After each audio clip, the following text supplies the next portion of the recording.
La question, donc, apéritif pour commencer, c'est de l'industrie également, les vaccins, bien entendu. Ça s'agite, ça devient un petit peu de grain de folie, notamment en Europe, autour du sujet des vaccins ces derniers jours, notamment, y compris ces toutes dernières heures. Regardez, ce matin, le ministre des Pêches de l'AFP, le ministre de la Santé allemand, Jens Spahn, s'est déclaré favorable à une restriction des exportations de vaccins produits dans l'Union européenne, au moment où les retards de livraison des remèdes contre le Covid-19 s'accumulent.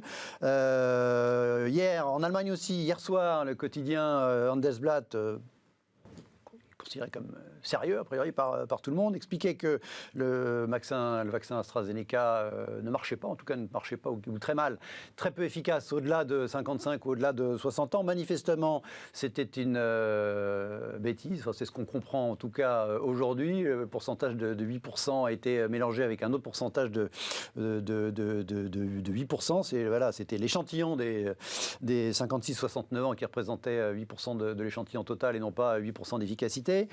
La commission, ce papier de Politico qui nous dit que la commission est très très énervée justement envers ce AstraZeneca à cause d'annonces du laboratoire anglo-suédois de révision à la baisse de ces livraisons de vaccins, malgré les commandes et les paiements anticipés depuis le mois d'août, semble-t-il, de la Commission de l'Union européenne à ce laboratoire.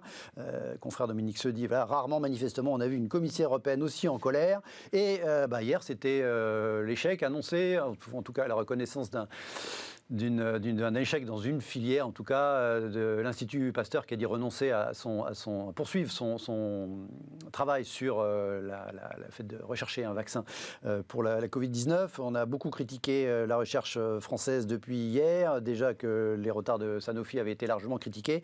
Voilà, j'ai voulu retenir cet édito de Rémi Godot dans l'Opinion qui dit, globalement, cet échec, ça peut être aussi un espoir. Des échecs, ça arrive. Ce qu'il faut, c'est en tirer les leçons et repartir de plus belle et notamment s'appuyer sur toute la filière biotech en France. J'ai dit beaucoup de sujets là autour des vaccins. Tout ça, c'est très récent. Qu'est-ce que vous voulez retenir de toutes vous, Caroline Mini, de toutes ces polémiques, cette agitation très forte en Europe en ce moment autour du vaccin?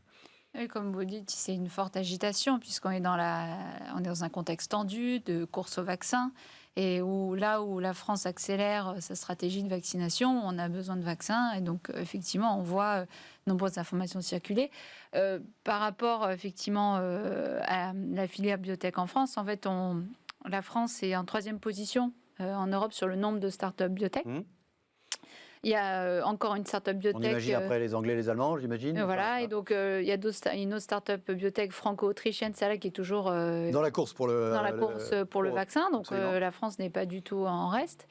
Avec une autre technologie, c'est ni la technologie classique, ni l'ARN messager. Ouais. Et donc, ce qui montre que le problème plutôt global, c'est le financement de la recherche en France. Et donc, on a l'habitude d'utiliser comme métrique la dépense intérieure en recherche et développement, qui regroupe les dépenses privées et publiques sur le territoire pour toutes les activités liées à la recherche. Ouais. Et là, on voit que ces dépenses représentent 2,2% du PIB en France, là où en Allemagne, on est plutôt autour de 3%, en Corée de 4,5%, aux États-Unis pareil.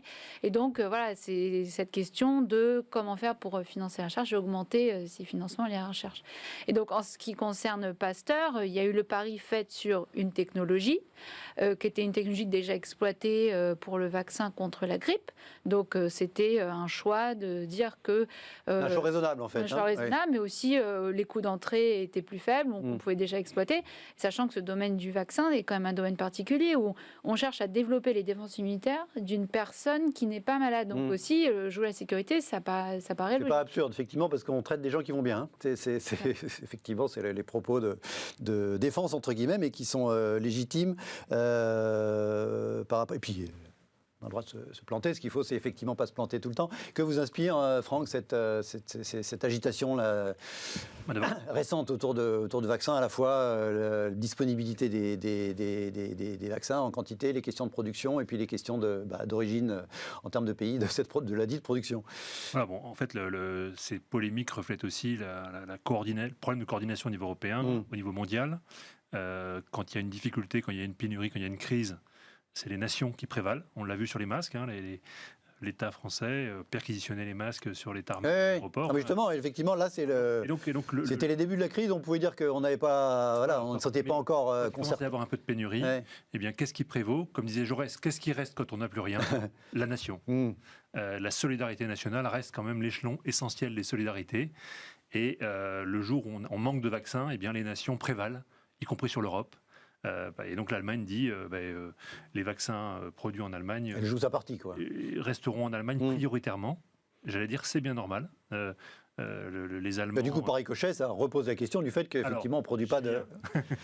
J'y viens. Donc il y a un problème de coordination internationale, peut-être de naïveté, de penser que l'Europe, de renvoyer à l'Europe ces sujets, on en voit aujourd'hui les conséquences.